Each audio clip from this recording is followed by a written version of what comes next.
Hello dears, welcome to the FST Tutors.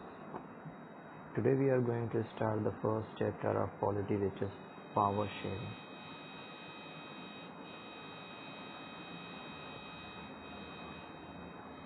Before we start this chapter, let us overview that what we are going to study in this chapter. इस chapter में हमें कुछ पुरानी बातें भी पढ़नी है क्लास 9th की, मतलब ऑलरेडी आप लोग जानते होंगे। जैसे डेमोक्रेसी के बारे में आप लोगों ने सुना ही होगा, अगर नहीं जानते होंगे तो मैंने इस पर वीडियो बना रखा है क्लास 9 का, आप जा कर के देख सकते हैं। ठीक है, डेमोक्रेसी की एक ख़ास बात ये होती है कि डेमोक्रेसी जो होता है इसके अंदर पावर का पोलराइजेशन नहीं होता। पोलराइजेशन मतलब कि पावर किसी एक पर्सन के पास नहीं होती है, वो डिस्ट्रीब्यूट होती है। ठीक है ना, जैसे लेजिस्लेटिव में, एग्जीक्यूटिव में एंड जुडिशरी में। ठीक है, इस चैप्टर में हम इसी पावर शेयरिंग के बारे में डिस्कस करेंगे कि पावर शेयरिंग होता क्या है, इसकी नीड क्या है, इम्पोर्टेंस वगैरह के बारे में देखेंगे। इसके अलावा हम इस बात पे डिस्कस भी करेंगे इसके वेरियस फॉर्म्स क्या क्या होते हैं। जब आप प्रीवियस क्वेश्चन एनालिसिस करेंगे ना, तो इन सब पे क्वेश्चन पूछा गया है कि वेरियस फॉर्म्स और इसके नीड्स के रिलेटेड क्वेश्चन पूछे गए हैं। क्लियर है? तो इस चैप्टर को शुरू करने के लिए आपके बुक में एक कहानी के थ्रू समझाने की कोशिश की गई है कि पावर को शेयर करना कितना ज़्यादा इम्पोर्टेंट है। तो अगर हम पावर को शेयर ना करें तो हमें किस तरह की प्रॉब्लम फेस करनी पड़ सकती है, अगर पावर को शेयर कर दे तो वो प्रॉब्लम को कैसे रिजॉल्व किया जा सकता है, ये सारी बातें इस चैप्टर में पढ़ेंगे। और वो कैसे पढ़ेंगे? By the help of 2 stories, 2 कहानियों से हम लोग इस पावर शेयरिंग के कॉन्सेप्ट को क्लियर करने की कोशिश करेंगे। ठीक है ना? देखिए, क्लास 10th 9th 10th एक ऐसा क्लासेज है, कैसी क्लासेज है जिसमें आपको सिर्फ इस वजह से नहीं पढ़ना है कि आप इसे पढ़ करके रट करके आगे पास हो जाओ, आगे क्लासेज में चले जाओ। ठीक है ना? क्योंकि फिर जो लिटरेचर वाले सब्जेक्ट्स होते हैं ना, वो आपको ज़िंदगी जीने का तरीका सिखाते हैं। ठीक है, मैथमेटिक्स वगैरह पर जो लोग ये सोचते हैं मैं तो साइंस ग्रुप ले लूँगा, मुझे इसको पढ़ करके सिर्फ नंबर पा जाना है, ये है वो है, मतलब आपके जो एजुकेशन पॉलिसी है बहुत सोच समझ के रखी गई इन सारे सब्जेक्ट्स को। इसको पढ़ करके आपको अपने माइंड को एक्सप्लोर करना है, थिंकिंग पावर को इमर्ज करना है, और थिंकिंग पावर को आपको ओवरव्यू देखना है, ब्रॉड वे में सोचने की काबिलियत आपको पैदा करेगी ये सब्जेक्ट्स। ठीक है ना? क्यों, कैसे, कब, ये पढ़ करके आपके जहन में ये सारे सवाल आने चाहिए। ठीक है ना? तो इसे सिर्फ इस वजह से मत पढ़िएगा कि आप पास होकर के अगले क्लासेस में जाने के लिए पढ़ रहे हैं, क्योंकि उसके लिए आपको मेरे लेक्चर की ज़रूरत नहीं है। आप 1 महीने पहले भी तमाम दुनिया भर के प्रीवियस क्वेश्चन आते हैं, सॉल्व आते हैं, उसको आप पढ़ करके अच्छे खासे नंबर ला सकते हो, ऐसी कोई बात नहीं है, पढ़ने की ज़रूरत नहीं है इसको। लेकिन अगर आप पढ़ रहे हो, आप यूट्यूब चैनल ओपन किए हो, ये वीडियो देख रहे हो, तो इसका मतलब ये है आप सीखना चाहते हो, सिर्फ पढ़ना नहीं चाहते हो, आप सीखना चाहते हो, अपने थिंकिंग पावर को बढ़ाना चाहते हो। क्लियर है? तो मैं आपसे बात कर रहा था कि पावर शेयरिंग को ना इस कहानी में, इस चैप्टर में 2 कहानियाँ लेकर के समझाने की कोशिश की गई है। पहली कहानी है आपकी बेल्जियम की, ठीक है। दूसरी कहानी है हमारी नेबरिंग कंट्री श्रीलंका की। सबको पता ही होगा श्रीलंका कहाँ पे है। बेल्जियम के बारे में मैं आपको बता दूं, मैप को देखिए इसको।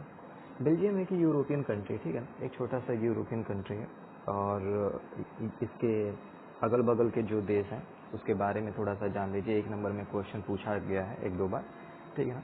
इसके नेबरिंग जो कंट्री बेल्जियम के, वो है फ्रांस, आपकी नीदरलैंड, जर्मनी एंड लग्जमबर्ग।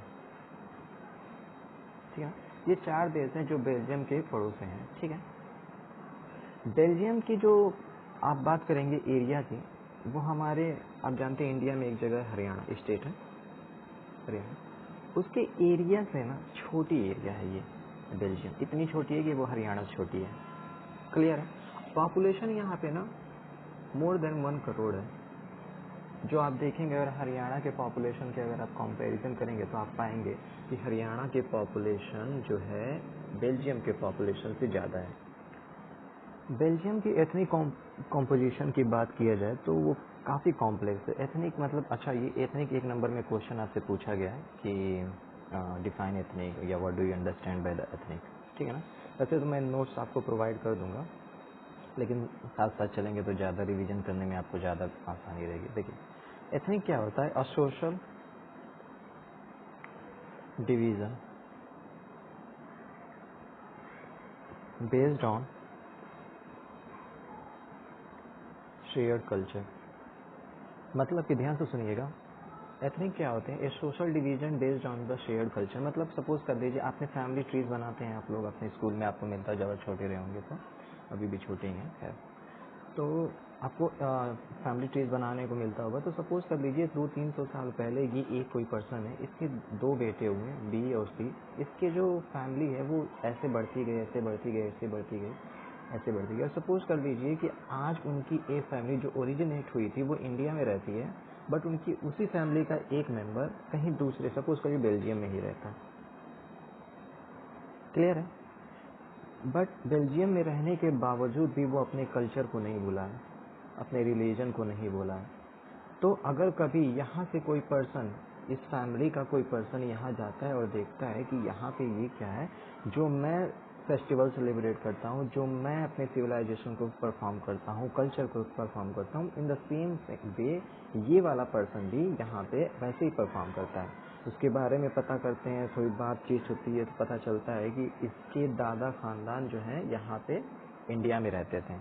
आगे और बात चलती है तो पता चलता है तो ये तो मेरी फैमिली से बिलोंग करता है, मेरा खून है, मेरा अंश है। समझ में आ रहा है? तो ये होता है, मतलब सेम कल्चर को, सोशल डिवीजन एक तरह से होता है जो सेम कल्चर को फॉलो करते हैं। क्लियर है? समझ में आ रहा है? चलिए, तो मैं बात कर रहा था आपको कि बेल्जियम में जो एथनिक कॉम्पोजिशन है वो काफ़ी कॉम्प्लेक्स है। कैसे कॉम्प्लेक्स है? थोड़ा सा ध्यान से सुनने की कोशिश कीजिएगा। सपोज कर लीजिए ये आपका बेल्जियम है, क्लियर है। अब इसको हम डिस्ट्रीब्यूट करते हैं on the basis of language पे, ठीक है। ये सपोज कर लीजिए आपके यहाँ पे 3, अगर डिस्ट्रीब्यूशन किया जाए on the basis of language, तो यहाँ बेसिकली 3 तरह के लोग पाए जाते हैं जो लैंग्वेज बेसिस पे डिवाइड है। पहले डच बोलने वाले, जो फ्लेमिश रीजन में पाए जाते हैं। दूसरे फ्रेंच बोलने वाले, जो आपके वेलोनिया रीजन में पाए जाते हैं। तीसरे जर्मन बोलने वाले। यानी आप देख रहे होंगे इसको तो आपको देखने से लग रहा होगा कि यहाँ पे 3 तरह के लोग पाए जा रहे हैं। पहले डच बोलने वाले, जर्मन बोलने वाले और फ्रेंच बोलने वाले। अगर इनके पॉपुलेशन की बात किया जाए तो 59%, पूरे ये बेल्जियम की बात हो रही है, 59% जो पीपल हैं वो डच बोलते हैं, 40% जो पीपल हैं वो क्या है आपके फ्रेंच बोलते हैं, और 1 एंड ओनली 1% पीपल जो है वो जर्मन बोलते हैं। क्लियर है? ये डिस्ट्रीब्यूशन है, पूरे होल की बात कर रहा हूँ, पूरे बेल्जियम की। क्लियर है? अब क्या हुआ कि यहाँ पे जो इनके अंदर जो कम्युनिटी थी आपके फ्रेंच बोलने वाली, वो इनको कुछ एजुकेशन में, इकोनॉमिक डेवलपमेंट में कुछ बेनिफिट मिली है, जिसकी वजह से ये क्या हो गए, रिच और पावरफुल हो गए। फ्रेंच बोलने वाले की बात कर रहा हूँ मैं, रिच और पावरफुल हो गए। क्लियर है? अब रिच और पावरफुल हो गए। अब ये बात की बात है, अभी आप ब्रसेल की, एक इस बेल्जियम की एक कैपिटल है जिसका नाम है ब्रसेल। यहाँ पे जो कॉम्पोजिशन है on the basis of language, आप देखेंगे जो ओवर बेल्जियम की पॉपुलेशन है, डिस्ट्रीब्यूशन ऑफ लैंग्वेज है, वो इस यहाँ पे ब्रसल में पाए जाने वाले डिस्ट्रीब्यूशन के अपोजिट है। मतलब यहाँ पे क्या होता है, यहाँ पे जो लोग हैं वो क्या कैसे हैं, ध्यान से सुनिएगा। यहाँ पे जो ओवरव्यू है, जैसे आप यहाँ पे देख रहे होंगे, यहाँ पे मेजॉरिटी में आपके डच हैं और माइनॉरिटी में फ्रेंच हैं। बट इसका अपोजिट ब्राजील में, यहाँ पे मेजॉरिटी में आपके फ्रेंच बोलने वाले आ जाते हैं, दूसरा आपके माइनॉरिटी में डच आ जाते हैं। अब सोचिएगा, इनके पास फ्रेंच बोलने वालों के पास पैसा भी है, पावर भी है, ऊपर से ये कैपिटल में मेजॉरिटी में है। तो क्या हुआ, एक तरह का टेंशन जनरेट हो गया। मे भी हो सकता है इस तरह का टेंशन जनरेट हो रहा होगा कि मे भी आगे चल के फ्यूचर में ये जो माइनॉरिटी है ना, क्योंकि पावरफुल भी है और पैसे वाले भी है, तो हो सकता है ये कैपिटल को एक्वायर कर लें। जब कैपिटल को एक्वायर कर लेंगे तो ऊंचे ऊंचे पोस्ट पे हो सकता है कि ये क्या हो, खुद को इस्टेब्लिश कर लें, जिसकी वजह से जो डच बोलने वाले हो ना, इनका अस्तित्व खत्म हो जाए। ब्रसल में कॉम्पोजिशन की वजह से डचों को एक तरह का डर सताने लगा, जिसकी वजह से क्या हुआ, 1950 से लेकर के 1960 तक पूरे आपके बेल्जियम में एक तरह का टेंशन का माहौल पैदा हो गया। क्लियर है? ये थी हमारी बेल्जियम की कहानी। अब क्या होता है, कैसे होता है, ये लोग कैसे टेंशन से बाहर निकलते हैं, वो बात की बात है। अब अगली कहानी की तरफ हम लोग मूव करते हैं। अगली कहानी है हमारी श्रीलंका की, ठीक है ना। श्रीलंका की सिचुएशन सबको पता है कहाँ पे सिचुएटेड है हमारा, ठीक है ना, हमारे एशिया के साउदर्न पार्ट में आता है। वहाँ पे क्या हुआ, वहाँ पे ना कम्युनिटी, जो लैंग्वेज बेसिस पे कम्युनिटी, वो दो पार्ट में डिवाइडेड है। श्रीलंका की अगर बात किया जाए तो वहाँ पे लैंग्वेज बेसिस पे दो कम्युनिटी बिलोंग करती है। पहला सिंहाला, दूसरा तमिल स्पीकर। ध्यान से सुनिएगा, तमिल स्पीकर ना दो तरह के हैं वहाँ पे। पहले नेटिव, नेटिव मतलब कि जो वहीं पे पैदा हुए हैं, मतलब उनके बहुत पुराने, मतलब श्रीलंकन तमिल कह सकते हो आप लोग। दूसरे वहाँ के आपके इंडियन तमिल। क्योंकि आपको पता है कि श्रीलंका इंडिया की तरह कॉलोनी था, तो इंडिया से काम करने वाले लोगों को श्रीलंका ले जाया जाता था खेतों वगैरह में काम करने के लिए। तो जब श्रीलंका आज़ाद हुआ, चूँकि वहाँ पे मे भी हो सकता है बस गए हों, तो वहाँ पे आने की उन लोग की इच्छा नहीं हुई। श्रीलंका को ही अपना देश समझ लिए होंगे, बट अपने लैंग्वेज को बोल रहे हैं। तो यहाँ पे क्या हुआ, आपने देखा कि श्रीलंका को दो ग्रुप में डिवाइड किया गया। पहला on the basis of language, पहला सिंहाला, दूसरा तमिल स्पीकर। तमिल स्पीकर को दो पार्ट में डिवाइड किया गया। पहला नेटिव यानी श्रीलंकन जो है वहाँ के तमिल, दूसरे इंडियन तमिल। क्लियर है? अब क्या होता है, आगे कहानी सुनिए, ध्यान से सुनने की कोशिश कीजिएगा। जो सिंहाला पॉपुलेशन है यहाँ पे ना, वो तकरीबन 74% की नियर अबाउट है, ठीक है ना। जो तमिल स्पीकर, जो श्रीलंकन तमिल है, वो यहाँ पे 13% के नियर अबाउट है। बचे हुए लोग इंडियन तमिल हैं, ठीक है ना। अभी जो सिंहाला ग्रुप है ना, वो किस रिलीजन को फॉलो करती है, बुद्धिज्म ज़्यादातर। और तमिल में जो वहाँ के हैं, ये तमिल स्पीकर जो है, इसमें हिंदू भी आते हैं, मुस्लिम भी आते हैं। क्लियर है? समझ में आ रहा है? तो अब क्या होता है कि इन दोनों कम्युनिटी के बीच एक तरह का टेंशन जनरेट हो जाता है। टेंशन कैसे जनरेट होता है, अगला टॉपिक हमारा उसी पे, मेजोरिटीज इन श्रीलंका।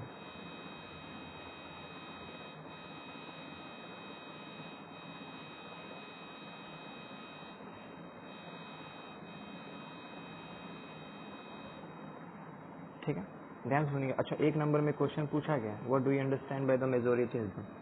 मेजोरिटी मतलब क्या था, और believe that majority community should be able to rule a country in whichever way it wants. मतलब कि अगर सपोज कर लीजिए ये एक छोटा सा कस्बा है, सपोज कर लीजिए एक छोटा सा स्टेट है, ठीक है ना।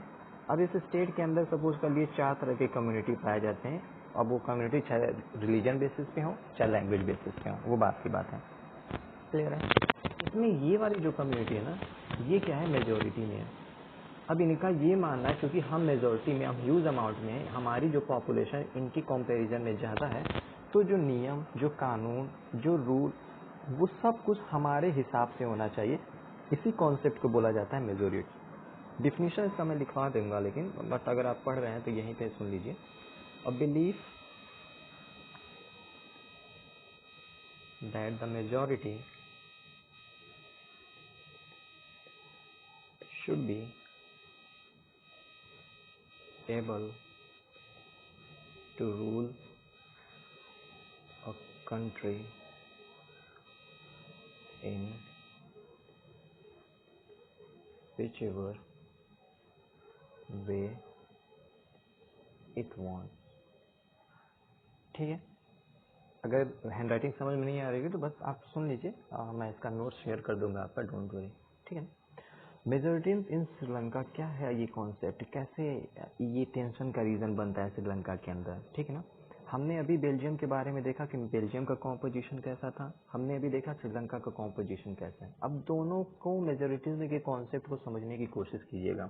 ठीक है, यहाँ पे क्या होता है, श्रीलंका ना कॉलोनी से 1948 में इंडिपेंडेंट हो जाता है। अब ये एक नंबर में क्वेश्चन पूछा जाता है कि when Sri Lanka emerge independent country. ठीक है, तो 1948 में ये फ्री हो जाता है। हमारे इंडिया के आज़ाद होने के 1 साल बाद। क्लियर? वहाँ पे ना 1956 में सिन्हाला ग्रुप ने कॉन्स्टिट्यूशन के अंदर कुछ एक्ट पास किए, कुछ रिकॉग्नाइज किया, कुछ एक्ट पास के थ्रू कि जो सिन्हाला कम्युनिटी है ना, ध्यान से सुनिएगा, जो सिन्हाला कम्युनिटी है वो क्या है, एक ऑफिशियल लैंग्वेज होनी चाहिए। आज से सिन्हाला लैंग्वेज हमारे वहाँ ऑफिशियल लैंग्वेज होनी चाहिए, ठीक है ना। जैसे हमारे इंडिया के एग्जांपल ले लीजिए आप, जैसे हमारे गृह मंत्री जी ने सिर्फ एक बार बोल दिया कि हिंदी को ऑफिशियल लैंग्वेज डिक्लेयर कर देंगे या मातृभाषा डिक्लेयर कर देंगे। अब साउथ में इस तरह का टेंशन जनरेट हो गया, क्यों करेंगे, कैसे करेंगे, ठीक है ना। उसको इन बातों से रिलेट करने की कोशिश कीजिएगा। क्लियर है? चलिए, अब क्या हुआ कि 1956 में सिन्हाला ग्रुप जो कम्युनिटी थी उन्होंने सिन्हाला लैंग्वेज को क्या किया, एक ऑफिशियल लैंग्वेज डिक्लेयर कर दिया, ठीक है ना। जिसकी वजह से तमिल लोग नाराज हो गए। क्यों तमिल लोग नाराज हो गए? उनका ये मानना था कि अगर हम भी यहाँ पे रह रहे हैं, हम भी लैंग्वेज बोल रहे हैं, तो सिर्फ आप एक पर्टिकुलर काइंड ऑफ लैंग्वेज को ही ऑफिशियल लैंग्वेज क्यों डिक्लेयर करोगे? इसकी वजह से हमारा कल्चर खतरे में पड़ सकता है, हमारी एथनिसिटी खतरे में पड़ सकती है। क्लियर? समझ में आ रहा है? उसके अलावा इन्होंने इस 1956 एक्ट में कुछ ऐसी बातें ऐड अप की, जैसे कि गवर्नमेंट पॉलिसीज जो होती थी ना, गवर्नमेंट की जो पॉलिसीज होती हैं वो क्या होने लगी, वो सिन्हाला ग्रुप को ही क्या करने लगी, फ़ायदा पहुंचाने लगे, फेवर में बनाए जाने लगे।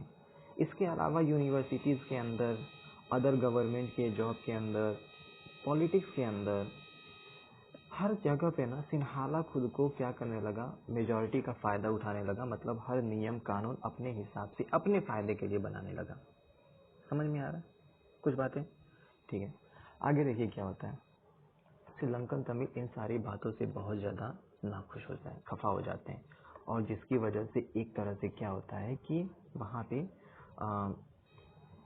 एक तरह से टेंशन का माहौल पैदा हो जाता है। और जो श्रीलंकन तमिल होते हैं ना, उनके साथ इतना बुरा बर्ताव होने लगता है, तो वो खुद को ये समझते हैं कि हम इस देश के हैं ही नहीं, खुद को एलियन समझने लगते हैं। अब ये क्वेश्चन आपसे प्रीवियस ईयर्स में पूछा गया, सैम्पल क्वेश्चन में भी आया है, सैम्पल पेपर में भी, कि what is the concept of alienation. साथ साथ मैं सोच रहा हूँ कि आपको ये आपके प्रीवियस ईयर्स क्वेश्चन भी कराता हूँ, ताकि आपको एक आइडिया लगता रहे कि प्रीवियस ईयर्स क्वेश्चन में कैसे क्वेश्चन पूछे गए हैं। क्लियर है? रिपीट क्वेश्चन होते हैं, थोड़ा सा घुमा के पूछ देता है, लेकिन क्वेश्चन रिपीट्स होते हैं, तो इस वजह से प्रीवियस क्वेश्चन का एनालिसिस करना बहुत ज़्यादा ज़रूरी है। क्लियर? तो श्रीलंकन तमिल खुद को एलियन के तौर पे समझने लगते हैं, मतलब कि वो ऐसा सपोज करने लगते हैं कि चूंकि हमारे लिए नियम कानून नहीं बनाए जा रहे हैं, हम इस देश के शायद लोग हैं ही नहीं। और एक तरह से ना क्या होता है, इन दोनों कम्युनिटी के बीच आपके सिन्हाला और श्रीलंकन तमिल, याद रखिएगा श्रीलंकन तमिल के बीच हो रहा है, सिन्हाला और श्रीलंकन तमिल के बीच क्या होता है, एक तरह का टेंशन का माहौल जनरेट हो जाता है। समझ रहे ना? एक टेंशन का माहौल जनरेट हो जाता है। आगे चल कर के आते हैं, जो श्रीलंकन तमिल होते हैं ना, ये एक पार्टी का फॉर्मेशन करते हैं और लड़ाई लड़ते हैं। अभी वो अंग्रेजों से लड़ाई लड़ रहे थे, अब अपने देश के लोगों से ही लड़ाई लड़ने लगे। किस लिए? रिकॉग्निशन के लिए। कैसे रिकॉग्निशन? कि हमारे जो तमिल लैंग्वेज है ना, इसको भी आप क्या कीजिए, रिकॉग्नाइज कीजिए, इसको भी हमारे ऑफिशियल लैंग्वेज के तौर पे ही ऑटोनॉमी दीजिए। हमको भी इक्वल अपॉर्चुनिटी प्रोवाइड होनी चाहिए। हम भी चूंकि इस देश के लोग हैं, हमें भी इक्वल अपॉर्चुनिटी मिलना चाहिए, चाहे वो एजुकेशन हो, चाहे वो गवर्नमेंट जॉब या किसी भी तरीके का जॉब हो, हमें भी इक्वल अपॉर्चुनिटी दी जानी चाहिए। इस तरह के डिमांड करने लगी श्रीलंकन तमिल पार्टी। क्लियर है? 1980s आते आते ना वो लोग एक तरह से अलग, चूंकि ये सारी बातें जब हो रही थी और सिन्हाला के ऊपर कोई इफेक्ट नहीं पड़ता था, तो 90s 80 आते आते ये लोग क्या डिमांड करने लगे, खुद को सेपरेट इंडिपेंडेंट डिमांड करने लगे कि हमें ऐसा कीजिए, एक स्टेट अलग दे दीजिए और हम लोगों को अलग स्टेट में रहने दीजिए, मतलब एक अलग कंट्री ही हम लोगों को बना दीजिए। क्योंकि on the basis of language, जैसे हमारे देश में on the basis of language पे बंटवारा हुआ था, इन द सेम सेंस वहाँ पे भी श्रीलंका के अंदर भी on the basis of language पे बंटवारा की डिमांड होने लगी। क्लियर है? अब सपोज कर लीजिए हमारे देश के अंदर अभी जब हम लोगों का देश आज़ाद हुआ तो हम लोगों के देश प्रिंसली और प्रोविंसली में डिवाइड थे। प्रिंसली वालों भी क्या चाहते थे कि हो सकता था वो भी डिमांड कर रहे थे बहुत सारे कि हमें फ्री, इंडिया से फ्री रहना है, फ्री रहना। अब सोचिए, एक छोटा सा देश है हमारा प्यारा सा भारत, इसके अंदर ये वाला पार्ट अगर सपोज से डिमांड करें कि हमें अलग देश दे दीजिए, ठीक है, अब कैसा लगेगा? यहाँ से यहाँ जाएंगे तो आपको ऐसे घूम के जाना पड़ेगा इस देश में, या फिर अगर यहाँ से यहाँ जा रहे हैं तो आपको बीच में वीज़ा लगवाना पड़ेगा। उसके अलावा हमें हमेशा टेंशन रहेगी कि कहीं ये देश दुश्मनी के चलते हमारे अगल बगल देशों पे अटैक ना कर दे। इस तरह के बहुत सारे प्रॉब्लम्स क्रिएट हो सकते थे। तो जब शुरू में ये वाले जो छोटे छोटे नवाब प्रिंसली स्टेट वगैरह थे, ये लोग जब डिमांड करने लगे तो सबको पता है वो कहानी, सरदार वल्लभ भाई पटेल ने कैसे लोगों पूरे देश को यूनाइट किया वगैरह वगैरह, वो बात की बात है। हम लोग अभी श्रीलंका में हैं तो श्रीलंका की बातें करते हैं, क्लियर। तो श्रीलंका में भी ऐसे हुआ है कि 1980 में जब उन लोगों ने डिमांड किया इंडिपेंडेंट स्टेट की, तब जाकर के वहाँ पे सिन्हाला का रौद्र रूप देखने को मिलता है। सिन्हाला कम्युनिटी और श्रीलंकन तमिल के बीच सिविल वॉर का इमर्ज होता है। ये भी एक नंबर में क्वेश्चन पूछा गया है, what do you understand by the civil war, ठीक है ना, क्या होता है? ध्यान से सुनिए डेफिनेशन को। अ violent conflict between opposing group with in a country.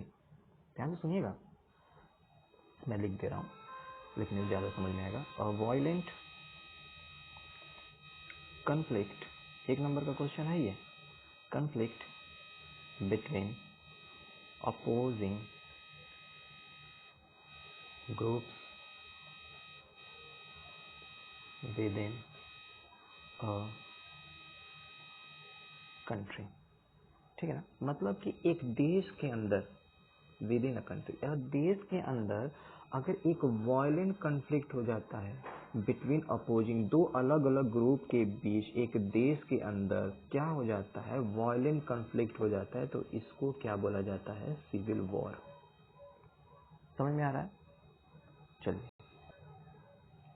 1980 से ये लड़ाइयाँ शुरू होती हैं और 2009 तक चल रही थी, ठीक है ना। 2009 में जा करके आपका ये वॉर खत्म होता है, ठीक है ना। हमने देखा बेल्जियम का एथनिक कॉम्पोजिशन, हमने देखा श्रीलंका का एथनिक कॉम्पोजिशन। श्रीलंका में क्या हुआ कि पावर शेयर करने को लेकर के पावर शेयर नहीं किया गया, जिसकी वजह से सिविल वॉर स्टार्ट हो जाता है। लेकिन बेल्जियम की वहीं बात किया जाए, बेल्जियम में कॉन्फ्लिक्ट ऑफ इंटरेस्ट होने ही वाला होता है, लेकिन वहाँ के पढ़े लिखे लोग सामने आते हैं और इस लड़ाई को रोकने, क्योंकि पता है जब घर में झगड़े होते हैं तो सबको पता है कि कितना ज़्यादा प्रॉब्लम क्रिएट होता है। तो इस झगड़े को बचने के लिए बेल्जियम ने क्या किया, एक तरीका सुझाया, एक तरीका अडॉप्ट किया, जिसे बोला जाता है एकोमोडेशन इन बेल्जियम।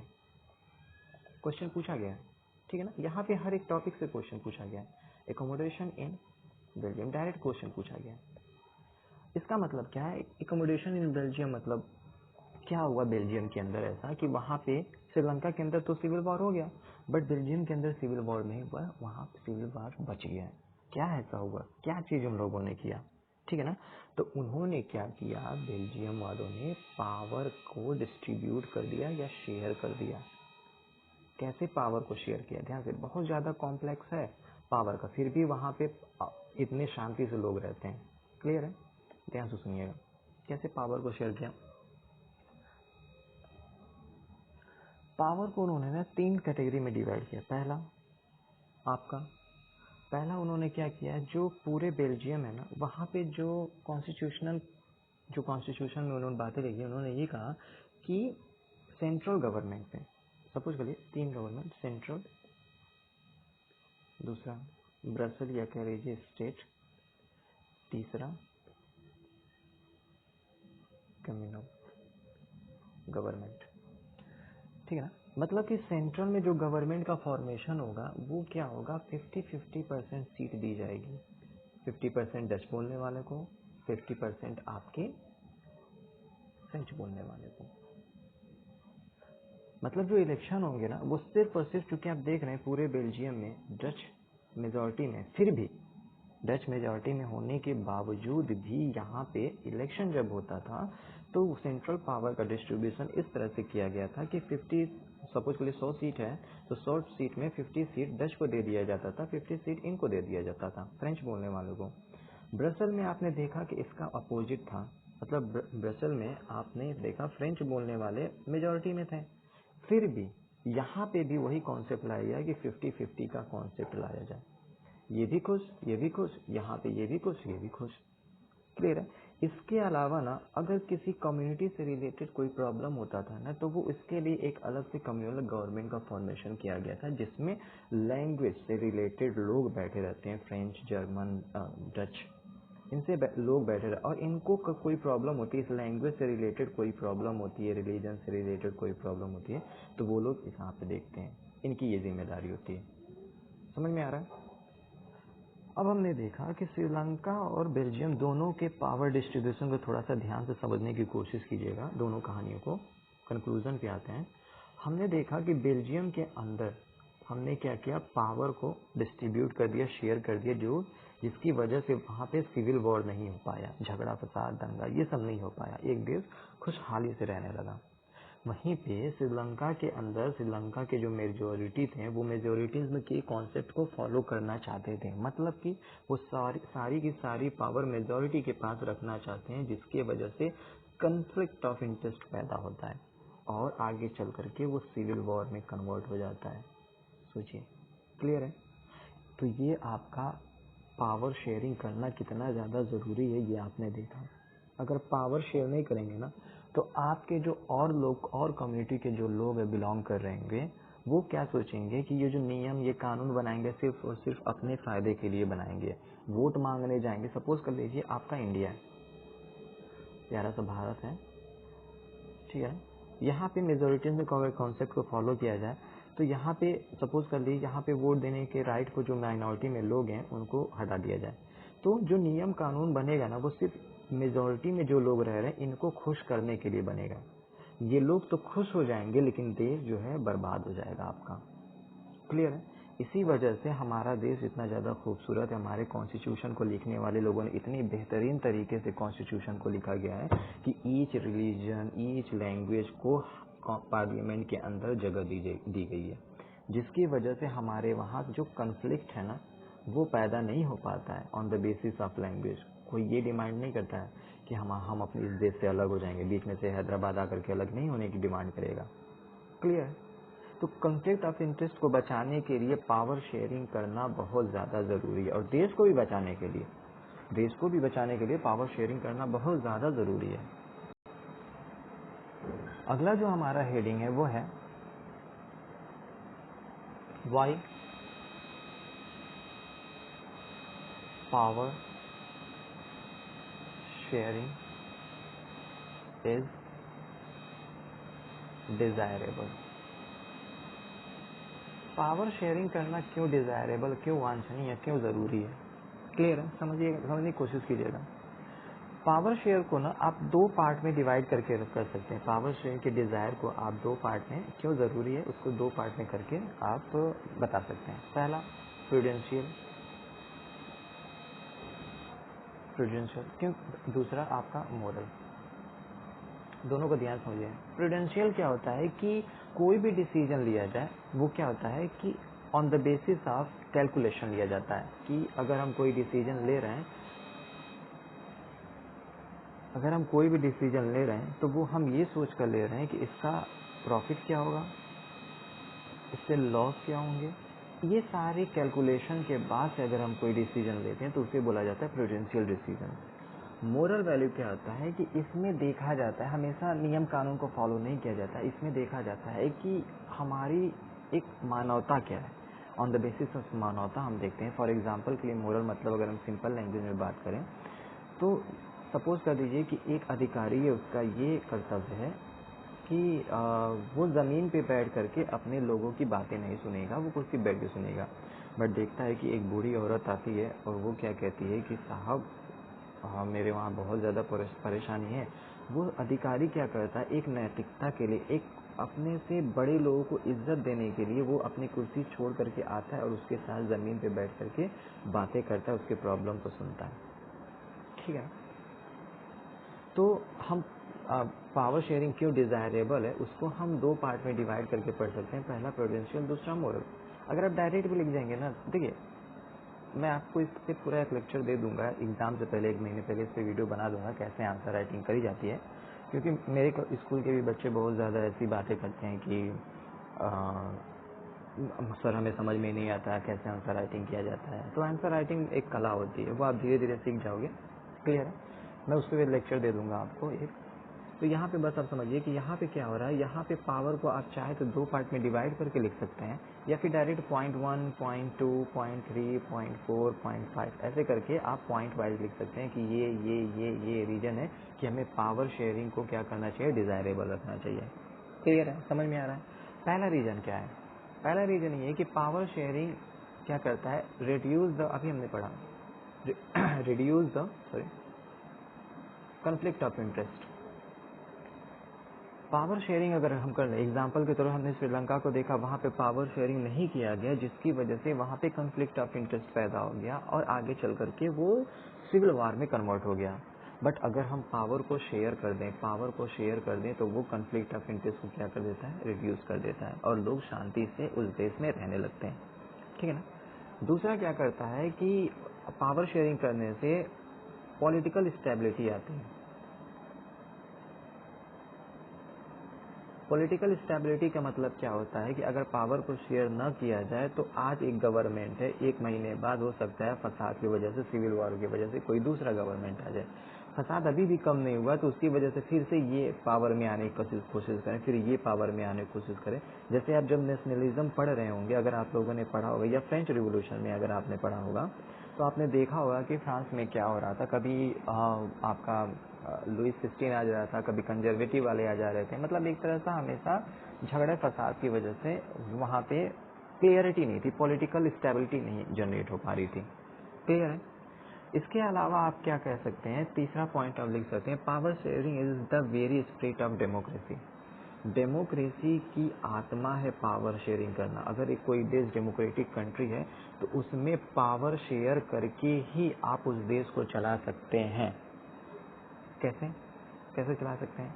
क्योंकि एक देश है डेमोक्रेटिक है और डेमोक्रेसी के अंदर कहा जाता है कि वहाँ पे रिप्रेजेंटेटिव को चूज किया जाता है और रिप्रेजेंटेटिव हर एक कोने से होते हैं। वो फ्रेंच बोलने वाले भी हो सकते हैं, वो बेल्जियम, वो तमिल, वो मलयालम, वो तेलुगु, कोई भी लैंग्वेज बोलने वाले हो सकते हैं। तो जब लैंग्वेज बोलने वाले वो जनता उन्हें चूज करके भेज रही है और सिर्फ आप सोच रहे हैं सिर्फ एक लैंग्वेज बोलने वाले को हम मंत्री, मिनिस्टर्स ऑफ काउंसिल बनाएंगे, तो वो एक तरह से डेमोक्रेसी की आत्मा की क्या है, अवहेलना है। ठीक है ना? तो क्या करता है डेमोक्रेसी, क्या है, पावर शेयरिंग है, इस स्पिरिट ऑफ द डेमोक्रेसी, आत्मा बोली जाती है पावर शेयरिंग सबको। ठीक है ना? इसके अलावा आप एक और पॉइंट ऐड कर सकते हैं कि जो पावर शेयरिंग होता है ना, legitimate government is one where citizen through participation acquire stake in the system. अगर कोई देश डेमोक्रेटिक है ना, तो वहाँ पे सिटीजन सबसे बड़े होते हैं, जनता सबसे बड़ी होती है, सबको पता है।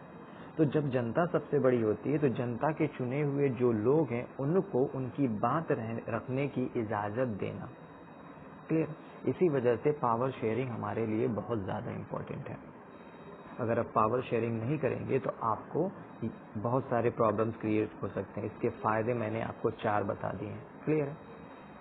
इसके अलावा आप एक और पॉइंट अपने हिसाब से ऐड कर सकते हैं कि अगर आप पावर शेयरिंग नहीं करेंगे ना, तो वो क्या कर सकता है, lead to partition of country. चाहे वो आप अपने इंडिया के बंटवारे को देख लीजिए, चाहे वो आप श्रीलंका में जब सिविल वॉर हो रहा था तो जब उसको जगह नहीं दी गई, सिर्फ सिंहाला रूल करना चाहते थे, तो श्रीलंकन तमिल जो थे वो लोग क्या करने लगे, एक अलग स्टेट की डिमांड करने लगे। क्लियर है? तो मैंने अब वही बताया आपको कि अगर आप पावर शेयर नहीं करेंगे ना, तो वो एक तरह से कंट्री के पार्टीशन की तरफ लेके चला जाएगा, जो बहुत बुरा होता है। क्लियर है? अगर आप लोग एनसीईआरटी पढ़ रहे होंगे तो उसमें एक हलियस डिलेमा करके एक छोटी सी स्टोरी है।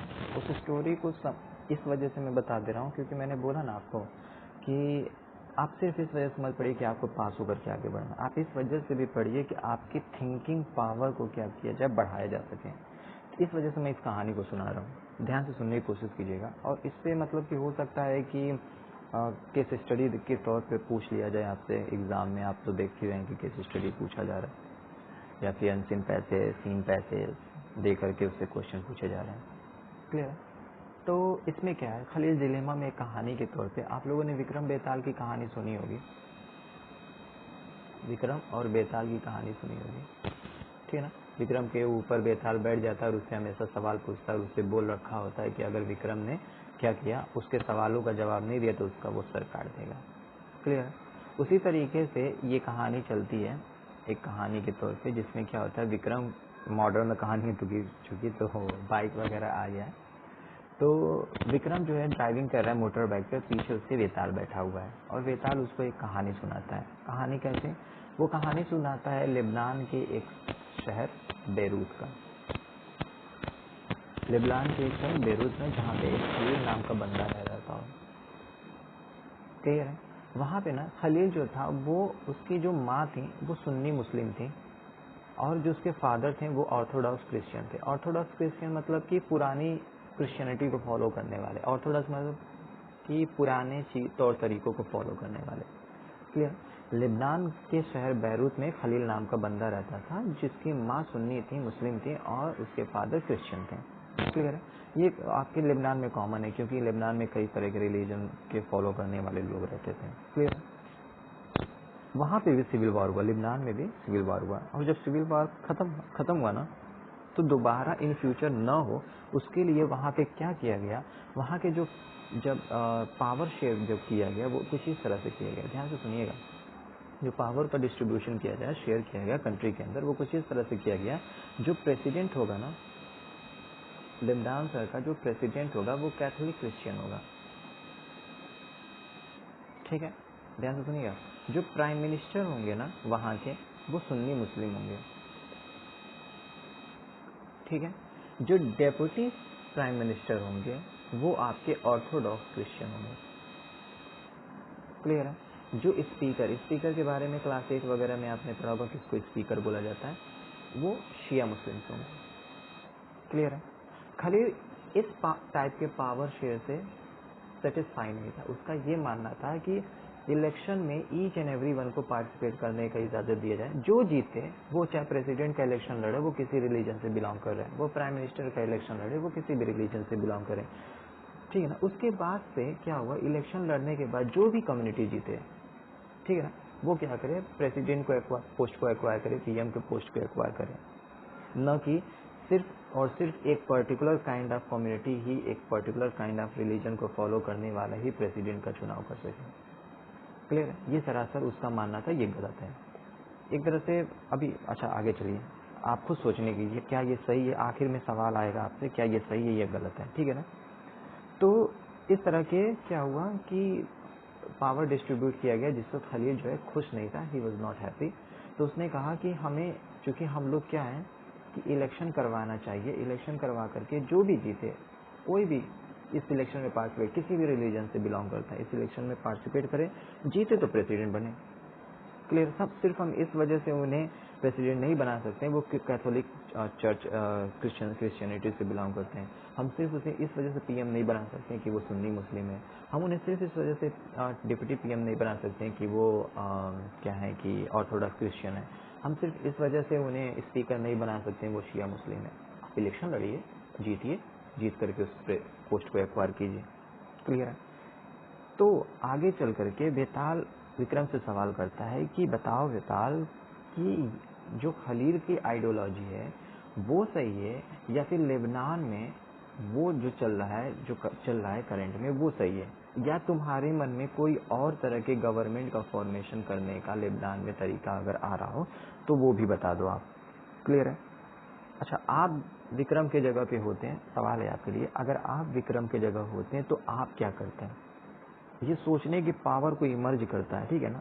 आप सोचिएगा थोड़ी देर बैठ करके, आप किस तरह के गवर्नमेंट, सपोज करिए आप ही में से कोई पॉलिटिशियन बन जाए और वो हमारे डेमोक्रेसी फॉर्म से खुश ना हो, वो कोई और नया फार्मूला ईजाद कर दे जिसकी वजह से हमारा देश और ज़्यादा ग्रोथ करे, और ज़्यादा तरक्की करे, यहाँ पे करप्शन खत्म हो जाए, रेड टेपिज्म खत्म हो जाए।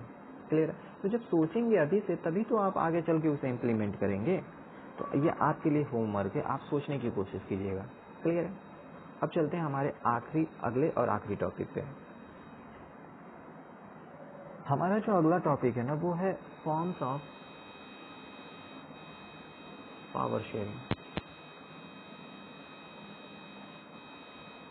Clear? Forms of power sharing. Power sharing को ना आप देखिए, आपके बुक में थोड़ा सा अजीब तरीके से दिया है, इस पे क्वेश्चन पूछा गया है।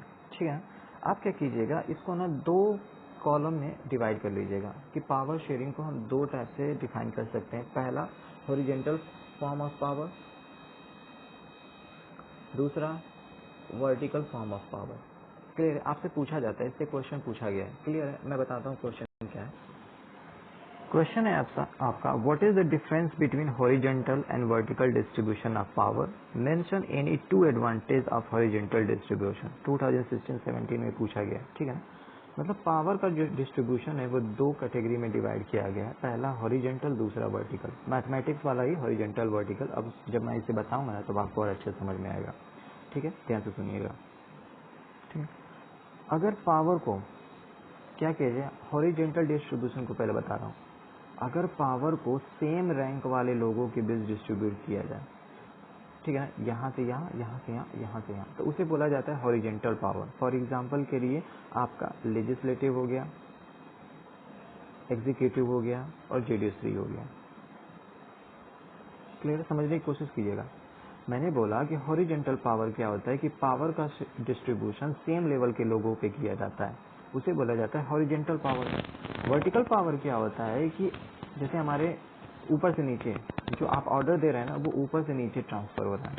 फॉर एग्जांपल के लिए प्राइम मिनिस्टर ने ऑर्डर दिया उनके होम मिनिस्टर को, होम मिनिस्टर ने ऑर्डर दिया अपने से डिप्टी होम मिनिस्टर को, डिप्टी होम मिनिस्टर ने ऑर्डर दिया अपने से छोटे को, उसने ऑर्डर किया अपने छोटे को, उसने ऑर्डर किया अपने छोटे को। वर्टिकल वाले को एक और एग्जांपल समझते हैं। सपोज कर लीजिए आपको पता है कि सबसे ऊपर आपके सुप्रीम कोर्ट होते हैं, फिर हाई कोर्ट होते हैं, फिर आपके डिस्ट्रिक्ट लेवल पे कोर्ट होते हैं, लोकल कोर्ट होते हैं। ठीक है, तो ये जो ऑर्डर देंगे ना इनको मानना पड़ेगा, ये जो ऑर्डर देंगे इनको मानना पड़ेगा।